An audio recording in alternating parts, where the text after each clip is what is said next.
نحمده ونستعينه ونستغفره ونؤمن به ونتوكل عليه ونعوذ بالله من شرور أنفسنا ومن سيئات أعمالنا من يهده الله فلا مضل له ومن يضلله فلا هادي له ونشهد أن لا إله إلا الله وحده لا شريك له ونشهد أن سيدنا وسندنا وحبيبنا ومولانا محمدا عبده ورسوله أرسله بالحق بشيرا ونذيرا وداعيا إلى الله بإذنه وسراجا منيرا أما بعد فأعوذ بالله من الشيطان الرجيم بسم الله الرحمن الرحيم وإذا قرئ القرآن فاستمعوا له وأنصتوا لعلكم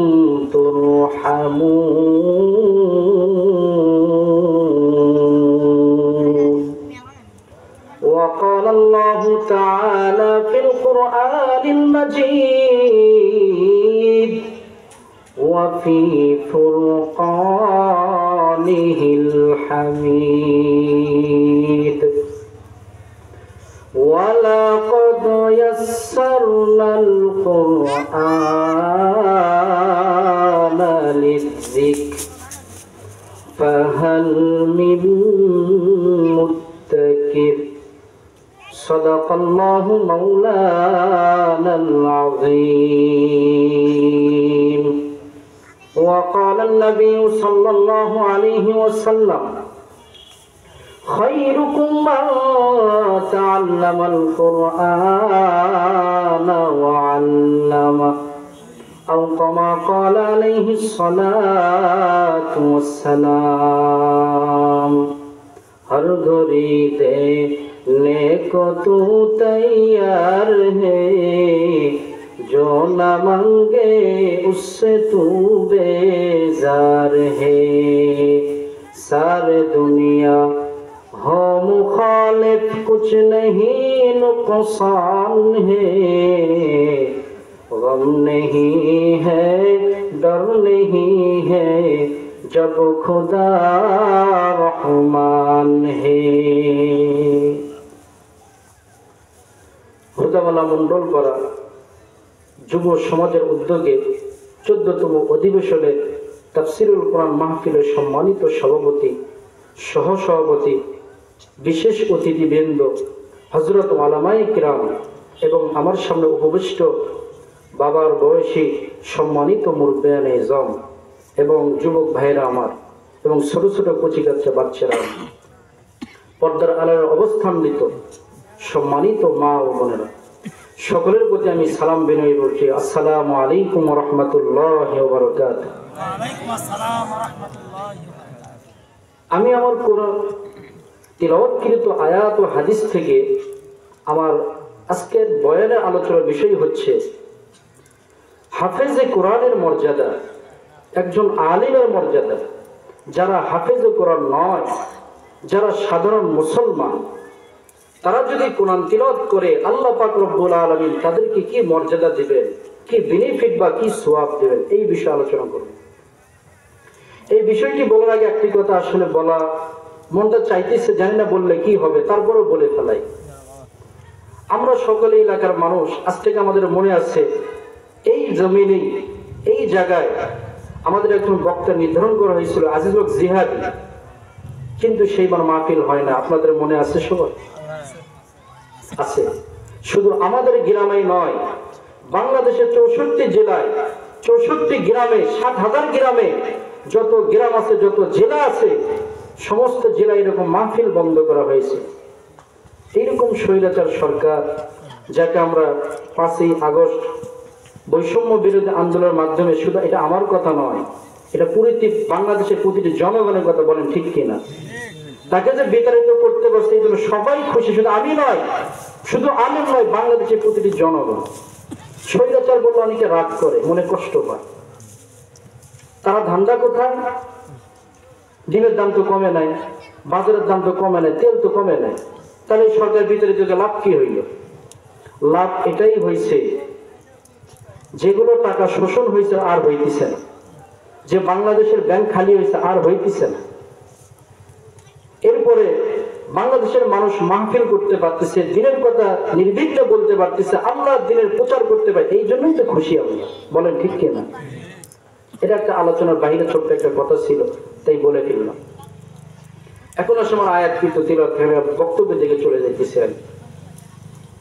আল্লাহ পাক রব্বুল আলামিন কোরআনে কারীমের মধ্যে ঘোষণা দিয়ে বলেন, وَإِذَا قُرِئَ الْقُرْآنُ,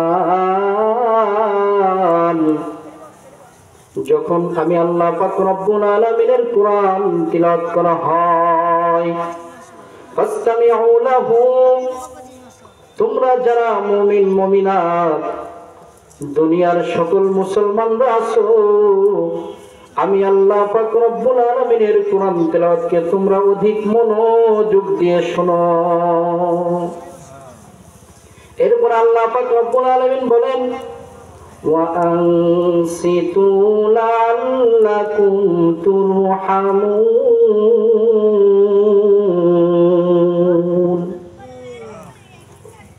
তোমরা চুপ থাকো, যাতে আমি আল্লাহ পাক রব্বুল আলামিনের পক্ষ থেকে বিশাল বড় রহমতের ভান্ডার তোমাদেরকে আচ্ছাদিত করে, তোমাদেরকে ঢেকে ফেলে আমি আল্লাহ তাআলার রহমত যাতে তোমাদেরকে বেষ্টন করতে পারে। আল্লাহ পাক রব্বুল আলামিন অপর আয়াতের ভিতরে বলেন, ওয়ালাকাদ ইয়াসসারনাল কুরআনা লিযিকরি, আমি আল্লাহ পাক রব্বুল আলামিন কোরআনকে তোমাদের জন্য সহজ করে দিয়েছি, উপলব্ধি করার জন্য, বোঝার জন্য আমি আল্লাহ পাক রব্বুল আলামিন তোমাদের জন্য কোরআনকে সহজ করে দিয়েছি। ফাহাল মিন মুদ্দাকির, অতএব যারা অনুধাবন করতে চায়, যারা বুঝতে চায়, যারা নসিহত গ্রহণ করতে চায়, তারা কি আছে যারা নসিহত গ্রহণ করবে?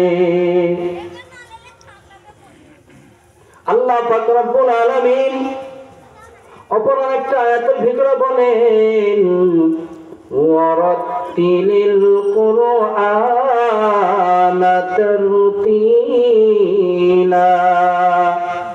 আমার দুনিয়ার বান্দা-বান্দী যারা আছো, আমার উম্মতের মধ্যে তোমরা যারা দুনিয়াতে আছো, তোমরা কোরআনকে সুমধুর কণ্ঠে তিলাওয়াত করো, এত সুন্দর করে তিলাওয়াত করো যাতে তোমাকে দেখলে মনে হয় তোমার মধ্যে দাউদ আলাইহিস সালাতু ওয়াস সালামের কণ্ঠ দেওয়া হয়েছে। তুমি এমন ভাবে কোরআন পড়ো, তুমি এমন ভাবে কোরআন তিলাওয়াত করো যাতে তোমাকে দেখলে মনে হয় যে স্বয়ং নবীর মতো সুর তোমাকে দেওয়া হয়েছে। একটু জোরে বলেন সুবহানাল্লাহ। বুখারী শরীফের হাদিস, আব্দুল্লাহ ইবনে মাসউদ রাদিয়াল্লাহু তাআলা আনহু থেকে বর্ণিত, নবী করিম সাল্লাল্লাহু আলাইহি ওয়াসাল্লাম বলছেন, ও আব্দুল্লাহ ইবনে মাসউদ, তুমি আমার কাছে একটু কোরআন তিলাওয়াত করে শোনাও, আমি নবী তোমার কোরআন তিলাওয়াত শুনতে চাই। তিনি বলেন,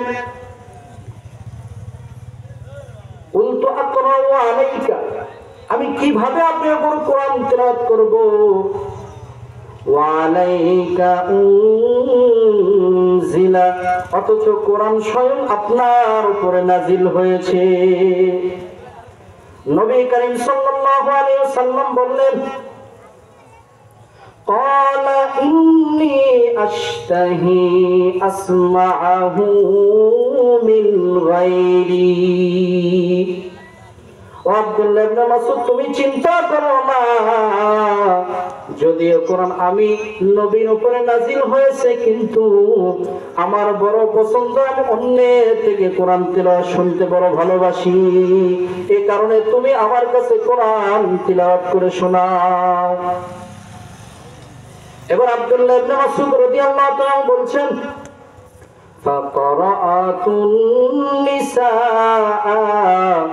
হাত্তা ইযা বালাগুতু, আমি নবীর আদেশে কোরআন তেলাওয়াত করে শুরু করলাম।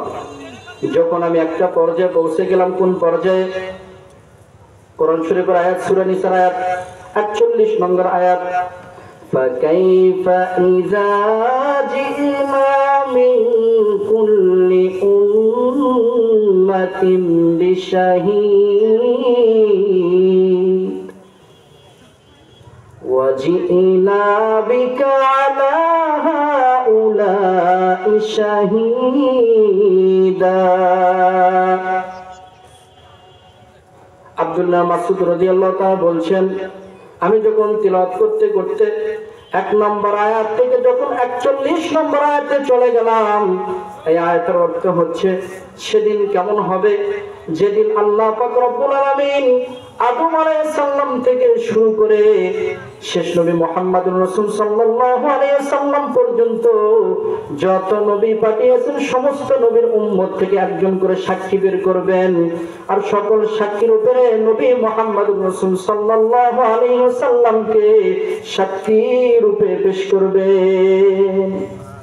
কেউ যে বলবে দিন আসে নাই, নবী আসে নাই, আমরা জানি না, এই কথা বলার কোনো সুযোগ থাকবেন না।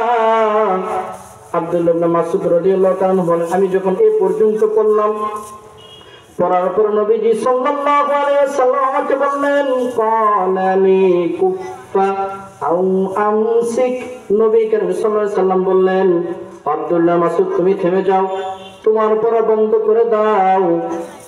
নবীজি সাল্লাল্লাহু আলাইহি ওয়াসাল্লাম যখন আমাকে তিলাওয়াত করতে বন্ধ করলেন, আমি নবীর দিকে তাকায় দেখি, ফারাআইতু আইনাইহি তাযরিফান, আমার নবী আমার কোরআন তিলাওয়াত শুনতে শুনতে শোনার পর দেখি তার দু চোখ বেয়ে বেয়ে অশ্রু ঝরে পড়ছে। তার তিলাওয়াত শুনে নবীজির অশ্রু ঝরতেছে চোখ দিয়ে।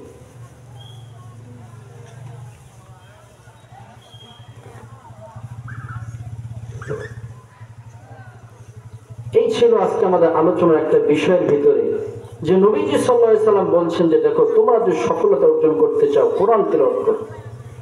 আল্লাহ পাক রব্বুল আলামিন একটা আয়াতের ভিতরে বলেন, ওয়ামান যুহজিহা আনিন নারি ওয়া উদখিলাল জান্নাতা ফাকাদ ফাযা ফাওজান আযীমা, যাকে জাহান্নাম থেকে মুক্তি দেওয়া হলো, যে ব্যক্তি জান্নাত পেয়ে গেল, সে দুনিয়া আখিরাতের ভিতরে সবচাইতে বড় সফল কাম। আমি আপনাদের সামনে যেহেতু বিষয় দিয়েছি, কোরআন বিষয়ে আলোচনা করব, এখানে লেখা হচ্ছে তাফসিরুল কোরআন মাহফিল। সেজন্য আমি আপনাদের সামনে সূরাতুল ইখলাসের তাফসির শোনাবো ইনশাআল্লাহ, আল্লাহ যদি তৌফিক দেয়। প্রথম কথা হচ্ছে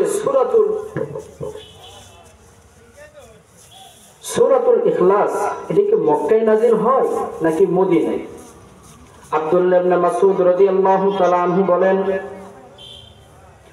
নবীজি সাল্লাল্লাহু আলাইহি ওয়াসাল্লাম যখন দ্বীনের দাওয়াত শুরু করলেন, তখন মক্কার কিছু মুশরিক এবং কুরাইশরা জিজ্ঞেস করলো, তুমি যে আল্লাহর একত্ববাদের দাওয়াত দাও, যে আল্লাহ তাআলার তুমি দ্বীনের কথা বলো, আল্লাহ এক, আল্লাহ তাআলার দ্বীনের দাওয়াত দাও, এই আল্লাহ তাআলার কোন বংশ পরিচয় আসেনি নেই? তখন এই সূরাটি নাজিল হয়।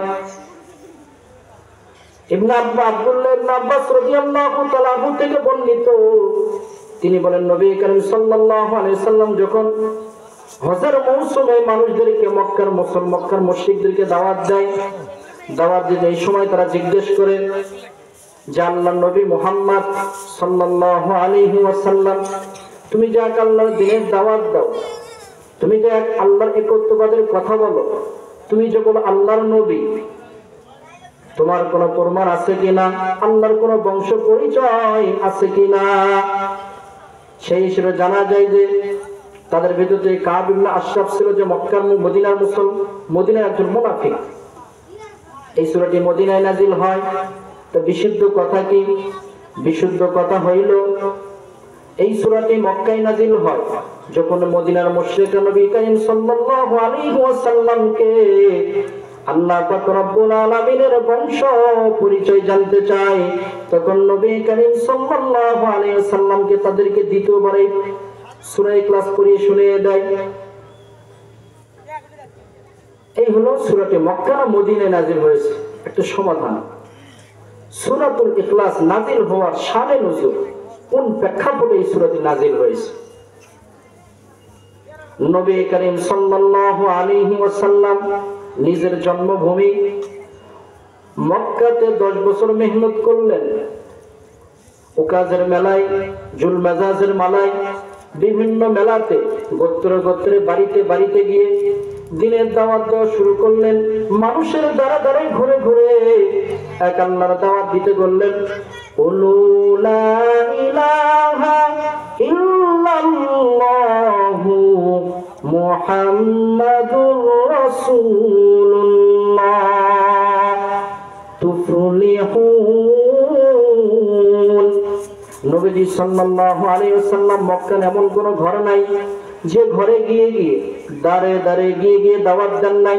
তাদেরকে একটা জিনিস বুঝাইতে চাইছেন যে মক্কার মুশরিক আর ইহুদিরা, তোমরা শোনো, তোমরা যদি এক আল্লাহর প্রতি বিশ্বাস স্থাপন করো, যদি এক আল্লাহকে মানো, তোমরা দুনিয়া আখিরাতে সব জায়গায় সফল কাম হয়ে যাবে। 10 বছরের মেহনত কাজে লাগলো না।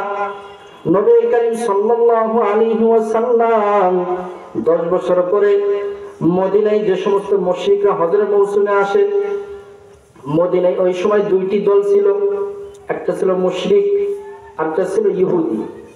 মুশরিকরা প্রধান 2টি গোত্র ছিল, আউস আর খাজরাজ। ইহুদিদের 2টা দল ছিল, বনু কুরাইজা, বনু নাজির। এই হলো মদিনাতে মোট 4টি গোত্র, মুশরিকদের 2টা, ইহুদিদের 2টা। নবী করিম সাল্লাল্লাহু আলাইহি ওয়াসাল্লাম সর্বপ্রথম এই 4টি গোত্রের ভিতর থেকে আউজের ভিতরে মেহনত করা শুরু করলেন। সেই বছর 2 জন ব্যক্তি ইসলাম ধর্ম গ্রহণ করে। একজন নাম আসওয়াদ ইবনে জুরারা, দ্বিতীয় নম্বর নাম হলো যাকওয়ান ইবনে আব্দে কায়েস। আউজ গোত্র থেকে এই 2 জন ব্যক্তি সর্বপ্রথম ইসলাম ধর্ম গ্রহণ করে। নবী সাল্লাল্লাহু আলাইহি ওয়াসাল্লাম তাদেরকে বললেন, তোমাদেরও কাজ দ্বীনের দাওয়াত দেওয়া। তারা বলতেছে, ইয়া রাসূলুল্লাহ, আমরা বিশ্বাস করি যেহেতু আল্লাহ তাআলা আছেন, এই হায়াতের মালিক, মওতের মালিক আল্লাহ তাআলা। আল্লাহ তাআলা যেমন সূরা মুলুকের ভিতরে বলেন, তাবারাকাল্লাযী বিয়াদিহিল মুলক ওয়া হুয়া আলা কুল্লি শাইইন قدير الذي خلق والحياة ليبلوكم أيكم أحسن عملا আমি আল্লাহ পাক রব্বুল আলামিন যত জীব সৃষ্টি করেছি তার ভিতরে আশরাফুল মাখলুকাত মানুষদেরকে তৈরি করেছি হায়াত আর মওত দিয়ে। উদ্দেশ্য কি? আইয়ুকুম আহসানু আমালা, আমি রবের কাছে সর্বোত্তম আমল করে কে চলে আসে কবরে আর জান্নাতে, এটা আমি আল্লাহ তাআলা দেখতে চাই। এই জায়গায় আল্লাহ পাক রব্বুল আলামিন বলেন নাই আমি তোমাদেরকে হায়াত মওত সৃষ্টি করেছি, কে সর্বোত্তম ব্যাংক ব্যালেন্স তৈরি করে, কে সন্তানকে ডক্টর ইঞ্জিনিয়ার বানায়। আল্লাহ পাক রব্বুল আলামিন বলছেন ডক্টর ইঞ্জিনিয়ার আর যা কিছু হোক, ব্যারিস্টার হোক, এগুলোর ভিতরে কোনো সফল কাম নাই। সফলতা তার ভিতরে যে সর্বোত্তম ঈমান আর আমল নিয়ে কবরে আসে, এটার ভিতরে সফল কাম। যেরকম হলো নবী করিম সাল্লাল্লাহু আলাইহি ওয়াসাল্লামের কলিজার টুকরা ফাতেমা রাদিয়াল্লাহু তাআলা আনহার যখন মওত হয়ে যায়, তিনি তখন আলী রাদিয়াল্লাহু তাআলা আনহুকে নসিহত করে, ওগো আমার স্বামী, আমার যদি মৃত্যু হয়ে যায় মক্কার মদিনাবাসীকে কাউকে জানানোর দরকার নাই, আমার দুটো পুত্র আছেন, আপনি আছেন, আপনারা তিনজন মিলে রাতের বেলা দাফন করে দিয়ে দেন। একটা খাটনি বইতে কয়জন লাগে বলেন দেখি, জোরে বলে একটু, কয়জন লাগে? মানুষ কয়জন? তিনজন। তিনজন মিলে লাশটা নিয়ে কষ্ট করে রওনা দিয়েছে।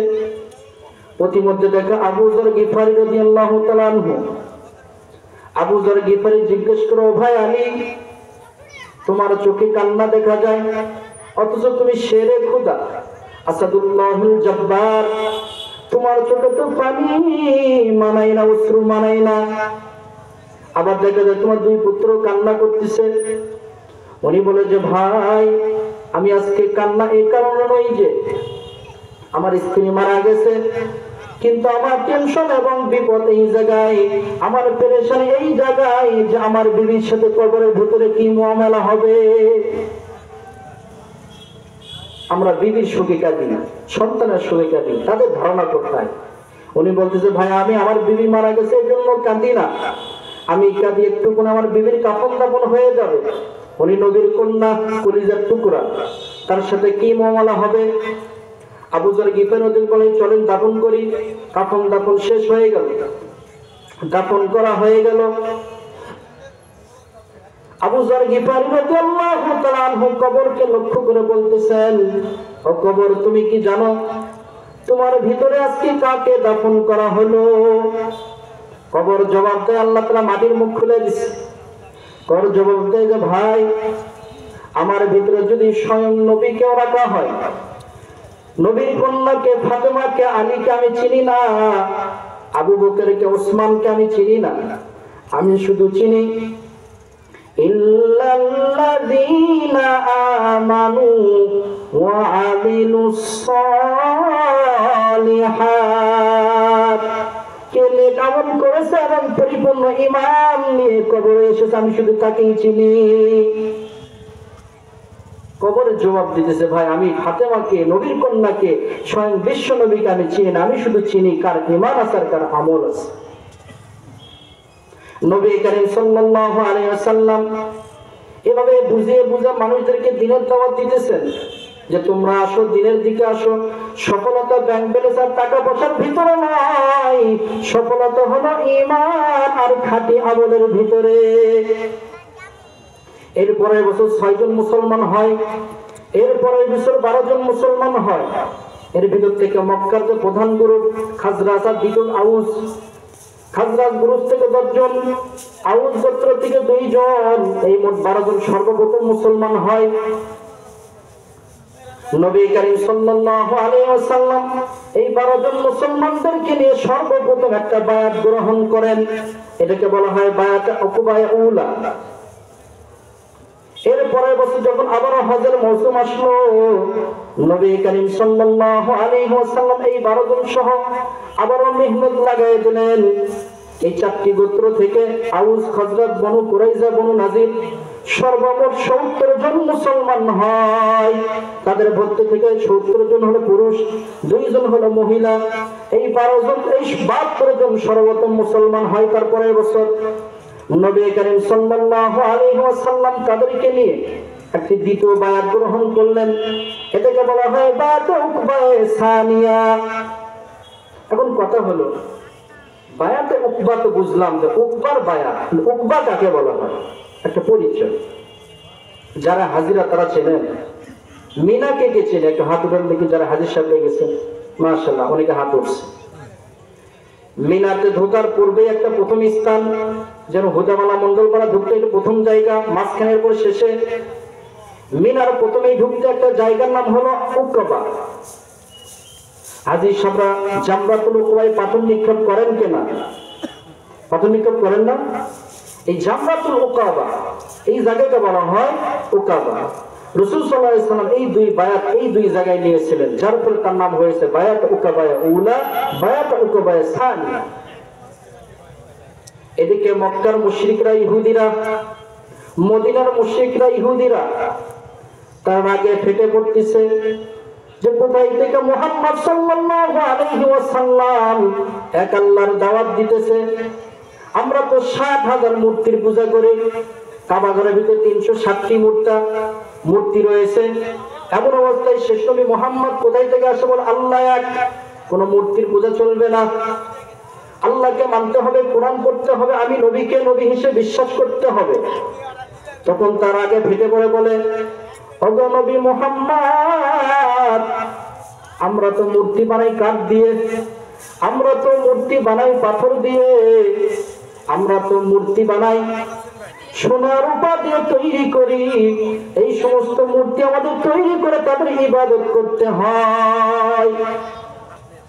তাদের দেহ আছে, তাদেরকে দেখা যায়, আমরা তাদের সামনে খাবার রাখি। তুমি যে বলে তোমার রব এক আল্লাহ তাআলা, তার বংশ পরিচয় কি? তার কোনো পরিচয় আছে কিনা? তাকে দেখতে কেমন লাগে? তার কোনো সাহায্যের প্রয়োজন হয় কিনা? এটা ছিল মক্কা মদিনার মুশরিক এবং ইহুদিদের প্রশ্ন। এদিকে ইহুদিরা উযাইর আলাইহিস সালাতু ওয়াস সালামকে আল্লাহ তাআলার পুত্র বানিয়ে দিয়েছে। আল্লাহ পাক রব্বুল আলামিন কোরআনে কারীমের মধ্যে বলেন, ওয়া ক্বালা উযাইর ইবনুল্লাহ। মক্কা আর মদিনার ভিতরে যারা ইহুদি রয়েছে তারা বলে উযাইর আলাইহিস সালাতু ওয়াস সালাম আল্লাহ তাআলার পুত্র। এদিকে খ্রিস্টানরা বলে আস-সালিসু সালাসা, আল্লাহ তাআলা একক কোনো খোদা নয়, 3 খোদার সমন্বয় এক আল্লাহ। বলে কিভাবে? মারিয়াম আলাইহিস সালাতু ওয়াস সালাম আল্লাহ তাআলার বিবি, ঈসা আলাইহিস সালাতু ওয়াস সালাম আল্লাহ তাআলার পুত্র। এটা খ্রিস্টানদের ধারণা। বলে নাউযুবিল্লাহি মিন যালিক। এই 3 জন দল 3টি প্রশ্ন করেছে। মক্কার মুশরিক আর ইহুদিরা বলে আমরা মূর্তির পূজা করে তাকে দেখা যায়, ছোঁয়া যায়, ধরা যায়। তোমার রব দেখতে কেমন, তাকে ধরা যায় কিনা, ছোঁয়া যায় কিনা? এদিকে ইহুদিরা বলেছে উযাইর আলাইহিস সালাম আল্লাহ তাআলার পুত্র। এদিকে খ্রিস্টানরা বলতেছে 3 খোদা মিলে এক খোদা। আল্লাহ পাক রব্বুল আলামিন নবী করিম সাল্লাল্লাহু আলাইহি ওয়াসাল্লামকে এমন মুহূর্তে সূরাতুল ইখলাস নাযিল করে জানায় দেয় যে 3টি দল 3 ভাবে জানতে চেয়েছে, আমি আল্লাহ তাআলা 3 দলের একটাও নই। এই হলো শানে নজুল। এখন আছে সূরাতুল ইখলাস। সেটা কি? আল্লাহ পাক রব্বুল আলামিন জানিয়ে দিতেছে, আউযু বিল্লাহি মিনাশ শাইতানির রাজীম, বিসমিল্লাহির রাহমানির রাহিম, কুল হুয়াল্লাহু আহাদ। সবাই একটু বলুন আমার সাথে জোরে জোরে, কুল হুয়াল্লাহু আহাদ। আল্লাহ পাক রব্বুল আলামিন সূরাতুল ইখলাস নাযিল করে তিন দলে তিনটা জবাব দিতেছেন। মুশরিকরা জিজ্ঞেস করেছে আল্লাহ কি খায়, দেখতে কেমন? আল্লাহ তাআলা বলেন আল্লাহ তাআলা একক, আল্লাহ তাআলার কোনো শরীক নাই, তার কোনো আকার আকৃতি নাই, তাকে দেখা যায় না, ধরা যায় না, ছোঁয়া যায় না, দুনিয়ার চক্ষু দ্বারা কেউ দেখতে পারবে না। আল্লাহ রাব্বুল আলামিনকে দেখতে হলে চোখের ভিতরটা পাওয়ার লাগবে। এই পাওয়ার আমি আল্লাহ পাক রব্বুল আলামিন দুনিয়াতে কাউকে দেই নাই। এটা দেখতে হলে আখিরাত লাগবে, যেটাকে বলা হয় রুইয়াতুল্লাহ, আল্লাহর দিদার। এটা কিয়ামতের দিনে হবে, দুনিয়াতে সম্ভব নয়। আল্লাহ দেখতে কেমন সম্ভব নয়। এই জন্য একটা ফার্সি কবিতা আছে, হিচে লিস্ট, যেদিন আল্লাহকে মানুষ দেখতে পাবে, জান্নাতের নিয়ামত যা কিছু আছে সবকিছু তুচ্ছ মনে করা হবে। জান্নাত দেখতে কেমন? তাতারা খান একটা ফতুয়ার কিতাব আছে, এই ফতুয়ার কিতাবের মুকদ্দমা ভূমিকার ভিতরে আছে লম্বা একটা হাদিস, আমি শুধু আপনাদের সংক্ষেপে শুনিয়ে দিতেছি। জান্নাত দেখতে কেমন হবে? মা রাআত আইনুন, এখন পর্যন্ত কোন চক্ষু দেখে নাই, ফি কলবি বাশার, জান্নাত কেমন হবে? জান্নাতের ফিকির এখন পর্যন্ত কোন মানুষের জিহ্নের ভিতরে আসে নাই। জান্নাত এত দামি জায়গা। এই জান্নাতের ভিতরে যারা মুমিন হবে তাদেরকে হুর দেওয়া হবে, গিলেমান দেওয়া হবে। হুরগুলো দেখতে কেমন?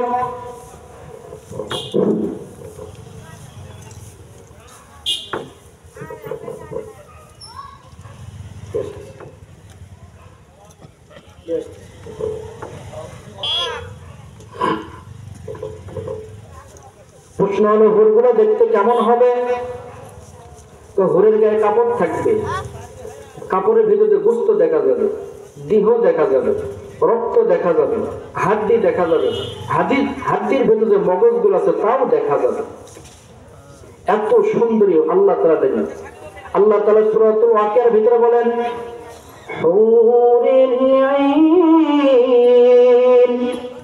আমি আল্লাহ পাক রব্বুল আলামিন তোমাদেরকে সবচেয়ে বড় দামি হুর দিব, যাদের চক্ষুগুলো থাকবে বড় বড়।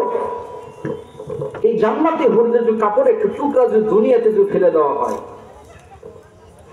জান্নাতি হুরদের যে একটু টুকরা যদি জমিনে ফেলে দেওয়া হয়, হাদিসের ভিতরে আছে সূর্যের আলো ছাড়াই কিয়ামত পর্যন্ত আলোকিত থাকবে, কোনদিন সূর্যের প্রয়োজন হবে না। একটু জোরে বলেন সুবহানাল্লাহ। এরকম দামি দামি হুর দিবেন আল্লাহ তাআলা।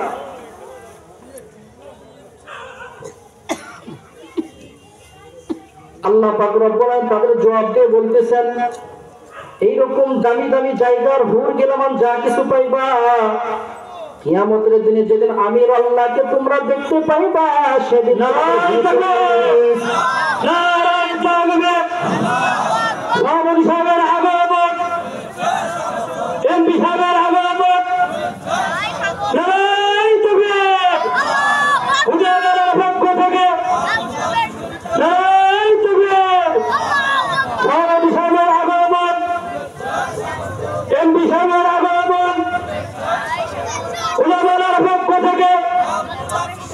মাহফিলের পক্ষ থেকে নারায়ে তাকবীর।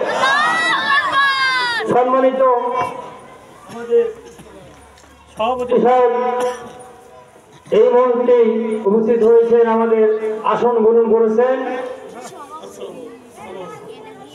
এতক্ষণ সভাপতি সাহেব ছিলেন না, এখন আমাদের মাঝে সম্মানিত সভাপতি সাহেব উপস্থিত হয়েছেন। আল্লাহ তাআলা তাকে যেন হায়াতে তওবা দান করেন, আল্লাহুম্মা আমিন। সকলকে মনোযোগ দিয়ে একটা জিকির করি, লা ইলাহা ইল্লাল্লাহু মুহাম্মাদুর রাসূলুল্লাহ, লা ইলাহা ইল্লাল্লাহ। জোরে বলেন একটু, লা ইলাহা লা ইলাহা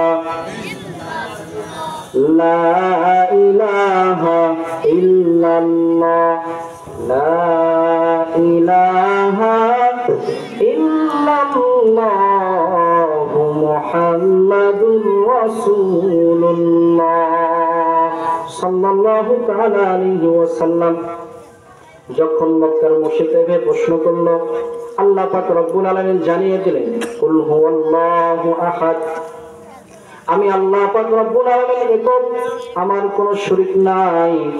আল্লাহুস সামাদ, আমি একক এবং বেনিয়াস, আমার কোনো সাহায্যের প্রয়োজন হয় না।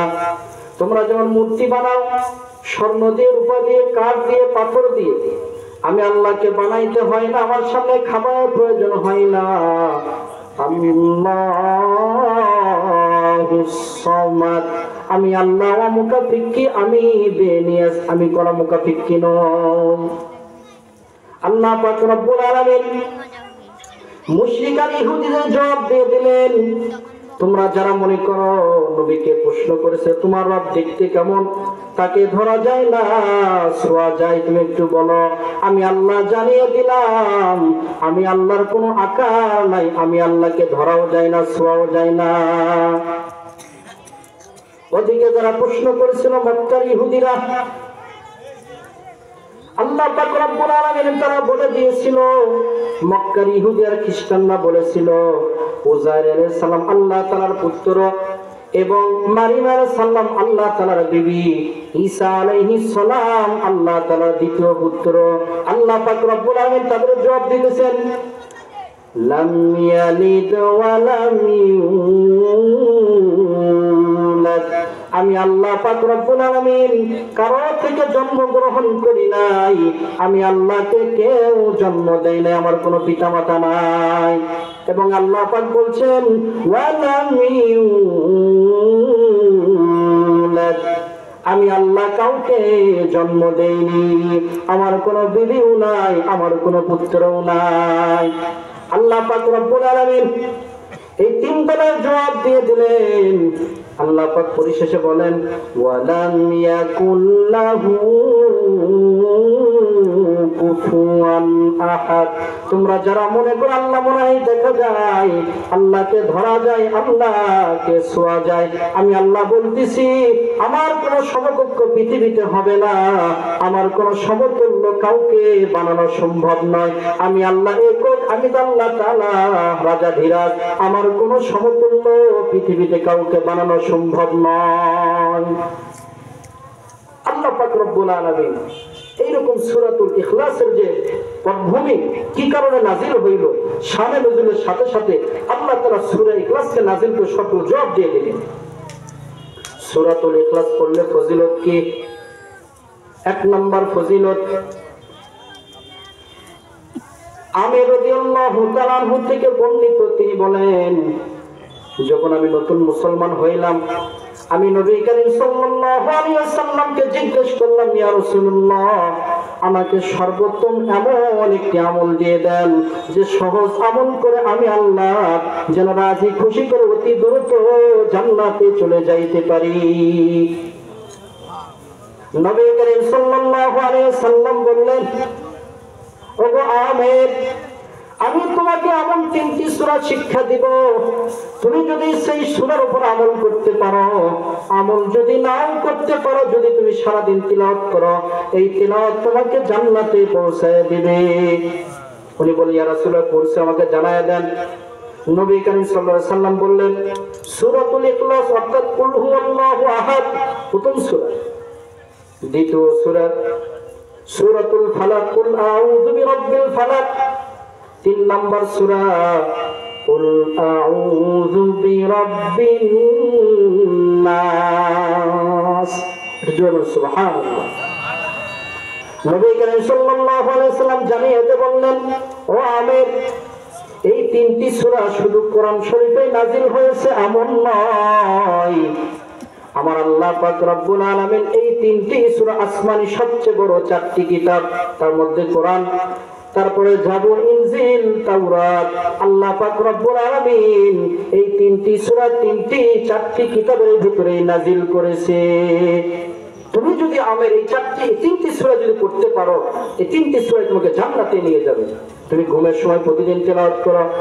আমির রাদিয়াল্লাহু তাআলা আনহু বলেন, আমি সেই দিন থেকে আমল আর কোনোদিন ছাড়ি না।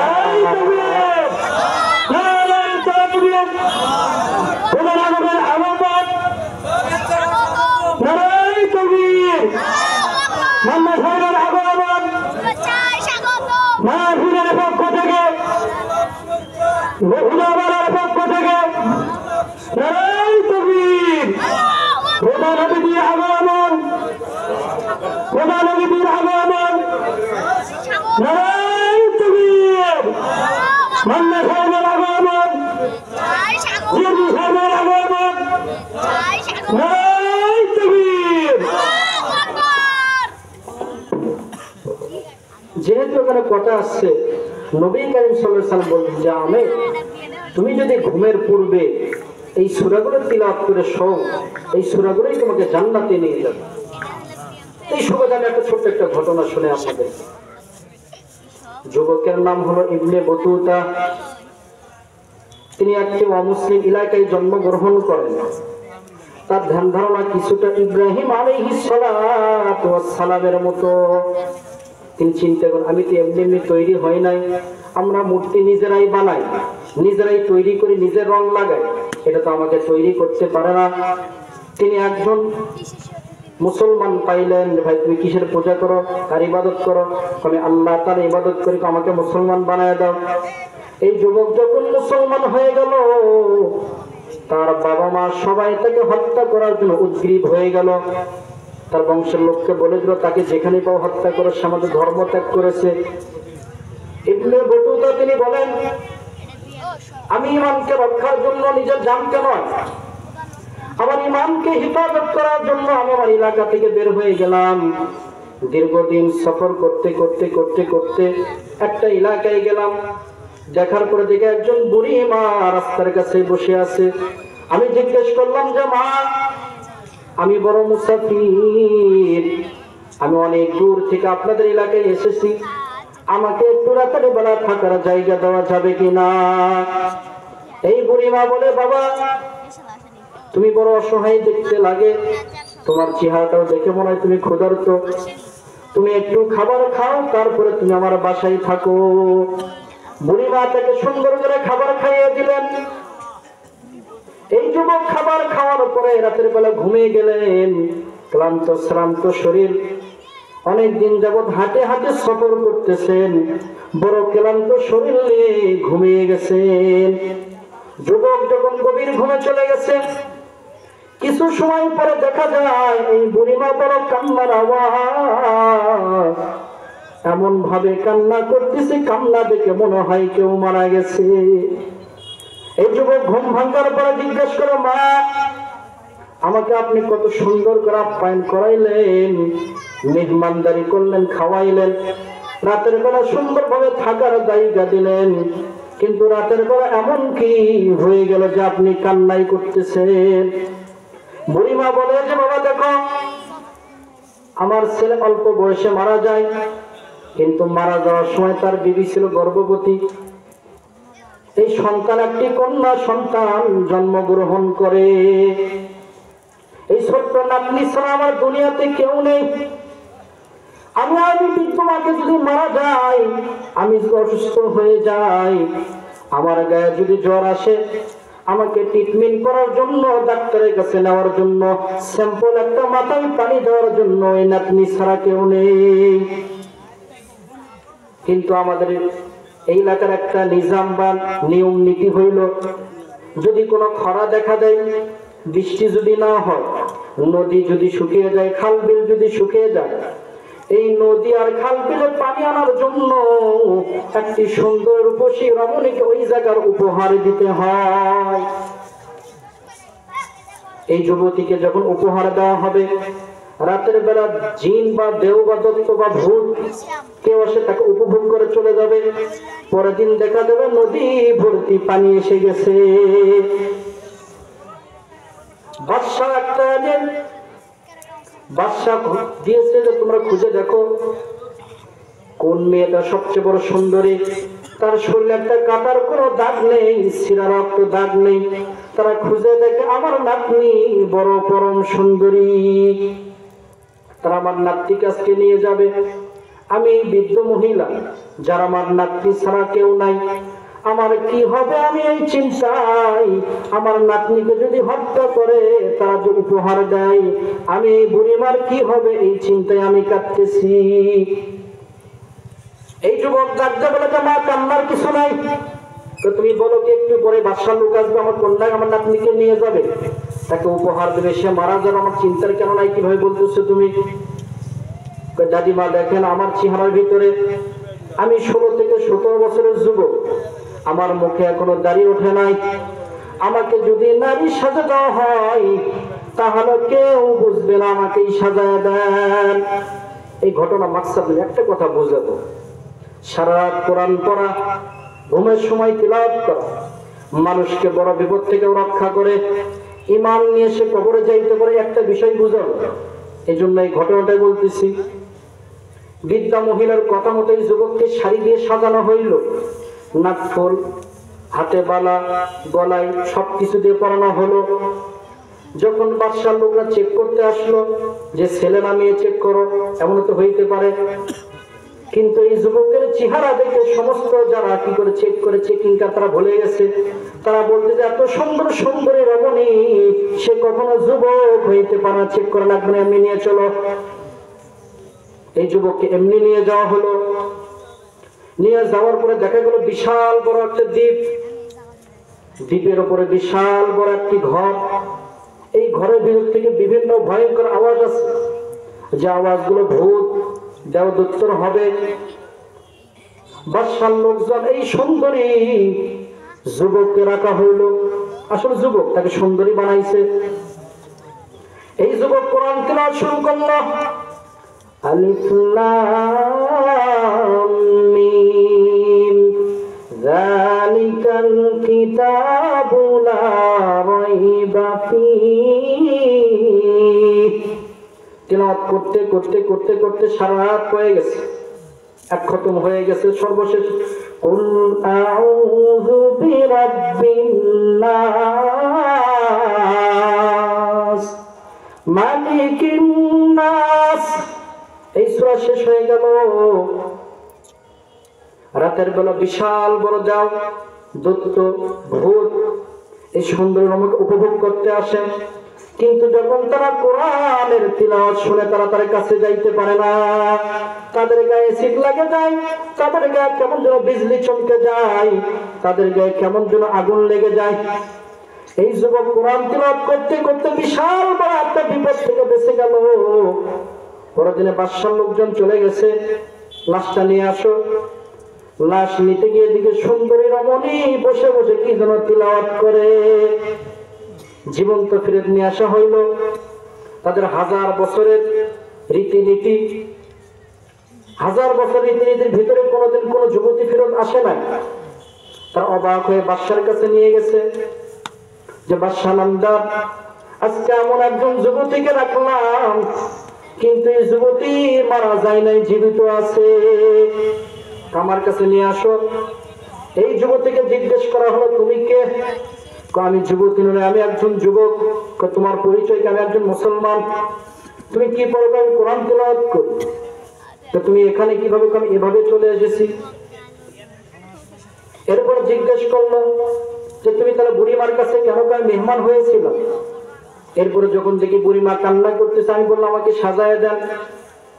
এই যুবকের কোরআন তেলাওয়াত শুনে ওই জামানায় 7,000 অমুসলিম ইসলাম ধর্ম গ্রহণ করেছে।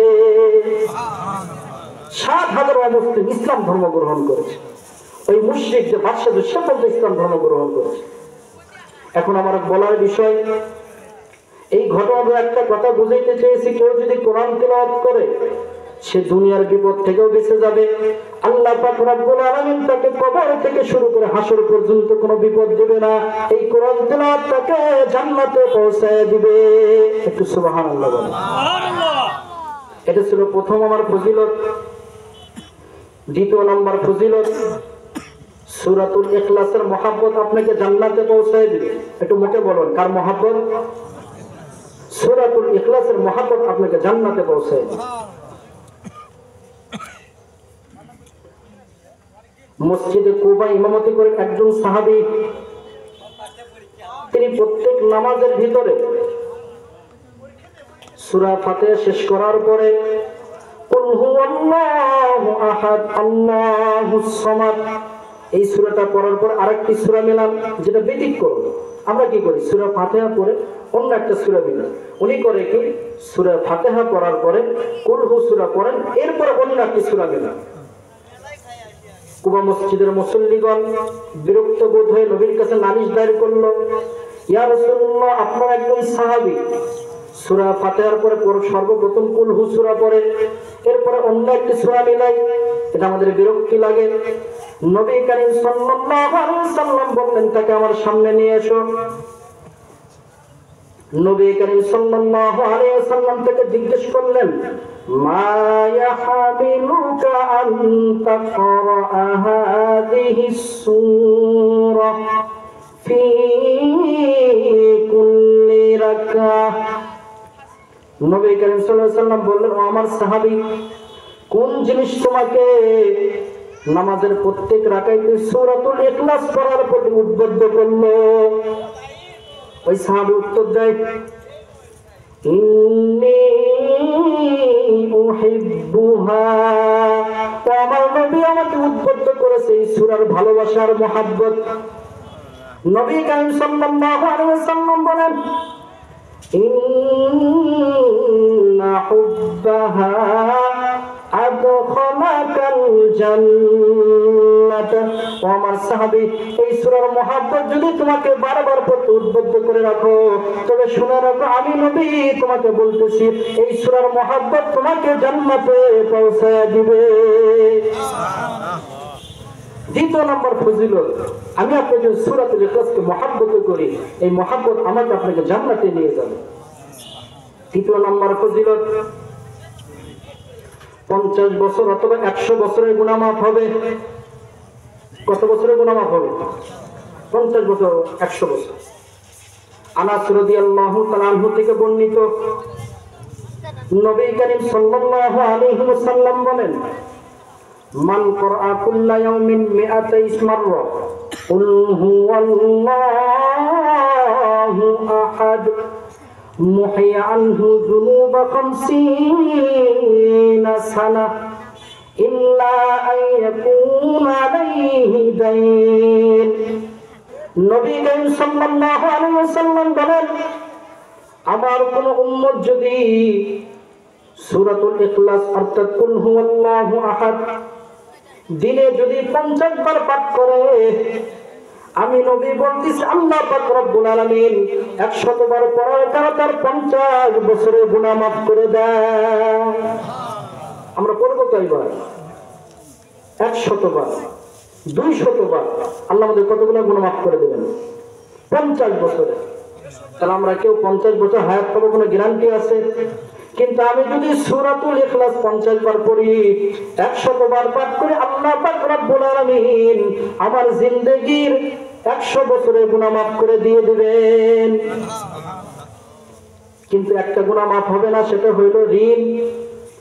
আমি যদি আমার ভাইয়ের কাছে 10 টাকা ঋণ নিয়ে থাকি, 100 টাকা ঋণ নিয়ে থাকি, 1000 টাকা ঋণ নিয়ে থাকি, এই ঋণ যদি পরিশোধ না করি, আল্লাহ পাক রব্বুল আলামিন সাহাবায়ে কিরাম ছাড়া অন্য কোন উম্মতকে এটা ক্ষমা দিবেন না।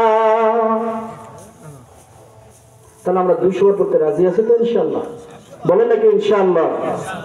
তো আমি আপনি যে 200 বার পাঠ করি, আল্লাহ পাক রব্বুল আলামিন আমাদের 50 বছরের গুনাহ প্লাস 100 বছরের গুনাহ আল্লাহ তাআলা মাফ করে দিবেন। সুবহানাল্লাহ। এটা হলো 3 নম্বর ফজিলত। সূরাতুল ইখলাসের 4th নম্বর ফজিলত, জান্নাত অবধারিত। শব্দ একটু বলেন না, একটু কি অবধারিত? জান্নাত অবধারিত। এই হাদিসটি তিরমিজি শরীফে আছে। নবী করিম সাল্লাল্লাহু আলাইহি ওয়াসাল্লাম বলেন, আবু হুরায়রা রাদিয়াল্লাহু তাআলা আনহু থেকে বর্ণিত, তিনি বলেন, আকবালতু মা রাসূলিল্লাহি সাল্লাল্লাহু আলাইহি ওয়াসাল্লাম। আবু হুরায়রা রাদিয়াল্লাহু তাআলা আনহু বলছেন, আমরা নবী করিম সাল্লাল্লাহু আলাইহি ওয়াসাল্লামের সাথে সাথে চলতেছি। ফাসামিয়া রাসূলুল্লাহ সাল্লাল্লাহু আলাইহি ওয়াসাল্লাম রাজুলান ইয়াকরাউ কুল হুয়াল্লাহু আহাদ। নবী করিম সাল্লাল্লাহু আলাইহি ওয়াসাল্লাম শুনতে পেলেন কোন এক সাহাবী বা কোন একজন তাবেঈ পড়তেছেন কুল হুয়াল্লাহু আহাদ। নবী করিম সাল্লাল্লাহু আলাইহি ওয়াসাল্লাম বললেন, ওয়াজাবাত। আবু হুরায়রা রাদিয়াল্লাহু তাআলা জিজ্ঞেস করেন, ইয়া রাসূলুল্লাহ, কিছুই তো বুঝলাম না, আপনি হঠাৎ কি শুনলেন? বলছেন ওয়াজাবাত, আবশ্যক হয়ে গেছে, অবধারিত হয়ে গেছে। আল্লাহ নবী কয় ওয়াজাবাতিল জান্নাহ, জান্নাত ওয়াজিব হয়ে গেছে। কেন? ওই যে ব্যক্তি পড়ছে কুল হুয়াল্লাহু আহাদ, এই সূরাতুল ইখলাস পড়ার কারণে আল্লাহ পাক রব্বুল আলামিন ওই ব্যক্তির জন্য জান্নাত অবধারিত করে দিয়েছে। আমি আপনাদের সূরাতুল ইখলাসকে পড়ি, আমার আপনাদের জান্নাত অবধারিত। চতুর্থ নম্বর ফজিলত। পঞ্চম নম্বর ফজিলত, আপনি সূরাতুল ইখলাস পড়বে একবার, কোরআন শরীফ 10 পারা পড়ার সব আমাকে আপনাকে আল্লাহ তাআলা দিয়ে দিবেন। পড়ব কয়বার? কিন্তু কতগুলো সব দিবেন? 10 পারা পড়ার সব আল্লাহ তাআলা আমাকে দিয়ে দিবেন। এই হাদিসটি আবু হুরায়রা রাদিয়াল্লাহু তাআলা থেকে বর্ণিত। তিনি বলেন, নবী করিম সাল্লাল্লাহু আলাইহি ওয়াসাল্লাম বলেন, ক্বালা রাসূলুল্লাহি সাল্লাল্লাহু আলাইহি ওয়াসাল্লাম কুল হুয়াল্লাহু আহাদ তা'দিলু সুলুসুল কুরআন।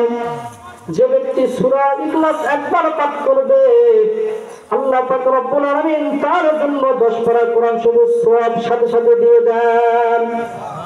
সুলুসুল কুরআন 3 ভাগে 1 ভাগ।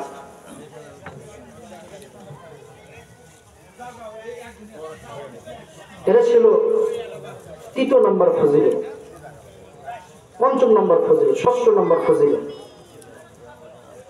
আল্লাহ পাক রব্বুল আলামিন যে ব্যক্তি সূরাতুল ইখলাস 10 বার পড়বে তার জন্য একটি মহল তৈরি করে দেন। এই মহল কেমন হবে? যার একটি ইট হবে স্বর্ণের, আরেকটা ইট হবে রূপার, আরেকটি ইট হবে মানি মুক্তা, আরেকটা ইট হবে জৌহর। যত দামি দামি পাথর আল্লাহ তাআলা দুনিয়াতে তৈরি করেছেন, যত দামি দামি জিনিস তৈরি করেছেন, এইরকম জান্নাত আল্লাহ তাআলা আমার আপনার জন্য 10 বার পরে বিনিময়ে একটি দান করবেন। যে জান্নাতের ভিতরে গাছ থাকবে, দুনিয়াতে গাছ থাকে নিচের দিকে, শিকড় থাকে নিচের দিকে, গাছের আগামাথা থাকে উপর দিকে, কিন্তু জান্নাতে মানুষের সম্মানার্থে আল্লাহ পাক রব্বুল আলামিন এমন নিজাম তৈরি করে দিবেন, জান্নাতের গাছের ভিতরে শিকড় থাকবে উপর দিকে, জান্নাতের ফল ফলাদি থাকবে নিচের দিকে। মিম্মা ইয়াশতাহিল আনফুস, আল্লাহ পাক রব্বুল আলামিন কোরআনে কারীমের মধ্যে বলেন, যারা জান্নাতি হবে তাদের মনে যা চাবে তাই পাবে। কিভাবে? সুন্দর একটা পাখি উড়ে যায়, তার মনে চাবে পাখিটি খাবো, পাখির সাথে সাথে কাবাব হয়ে ভুনে হয়ে তার সামনে চলে আসবে, খেতে খেতে এমন স্বাদ লাগবে, এমন স্বাদ লাগবে সে পিলারটা করতে খেয়ে ফেলবে। কিন্তু ওখানে একটা জিনিস খাওয়া নিষেধ, সেটা হলো হাড্ডি। আমরা তো ব্রয়লার মুরগি হাড্ডি চাবাই চাবাই খাই, কত মজার সাথে খাই। গরুর হাড্ডি যদি পাই যেটা নরম, চাবাই কি করি আমরা? কিন্তু আল্লাহ তাআলা বলে তোমার সব খাইতে পারো, পিলার পর্যন্ত খাইতে পারবো, কিন্তু হাড্ডি খাইতে পারবো না। একজন খ্যাতা জিজ্ঞেস করছে, কাল এত কিছু দিলে আপনার মনে এত ছোট কেন? সব খাতে দিলে হাড্ডি খাইতে দেবেন, আপনার মনে ছোট কেন? আল্লাহ কয় আমার মন ছোট নয়, তোমার বুঝতে ভুল হয়েছে। তো কিভাবে? তুমি যে হাড্ডি যদি খাও তাকে আবার কোথায় থেকে হবে? হাড্ডি রাখাবে, ওই তাকে ওখান থেকে আবার জীবিত হয়ে চলে যাবে, আবার খাইতে মন চাবে, আবার পাইবা। ওখানে আরেকটা জিনিস পাওয়া যাবে না, টয়লেট। দুনিয়াতে সব কিছু সমস্যা হলে ভেজাল টয়লেট। এক লোকের সন্তান হয়েছে, 2 বন্ধু একসাথে বিবাহ করছে, তো একজনের সন্তান হয়েছে আর একজনের হয়নি। তো বন্ধুর কাছে ফোন দিয়ে বলতেছে, বন্ধু খুশির সংবাদ, কি আমাকে ছেলে হয়েছে, তো তুমি কেমন খুশি? টয়লেট থেকে বের হলে যে খুশি সেই খুশি হয়েছে।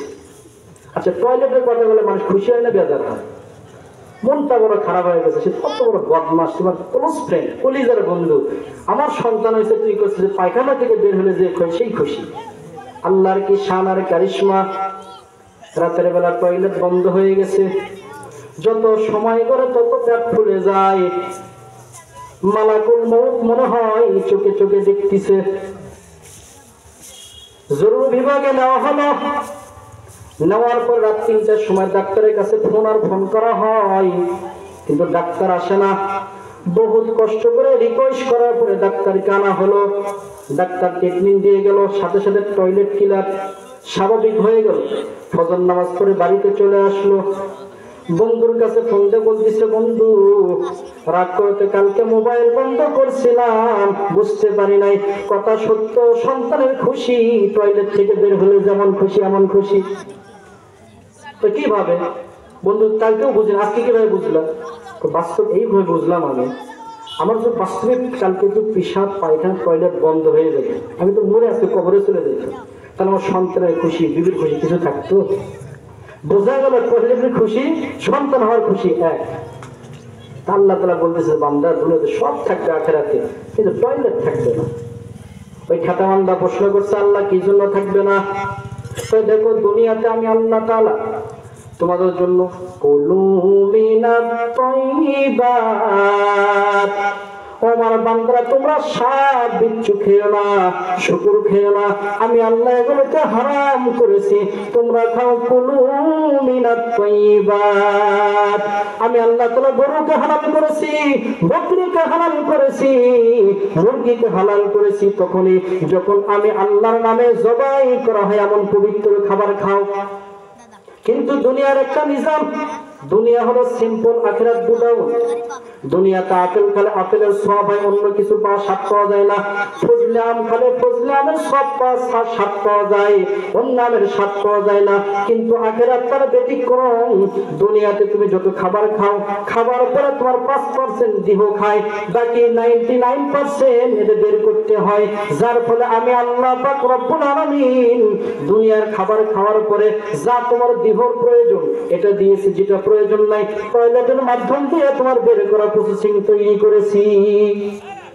কিন্তু জান্নাতি খাবার এমন দামি, তুমি একটা আপেল খাইবা 70 আপেলের স্বাদ পাইবা, একটা আম খাইবা 70 আমের স্বাদ পাইবা, স্বাদ পাইবা।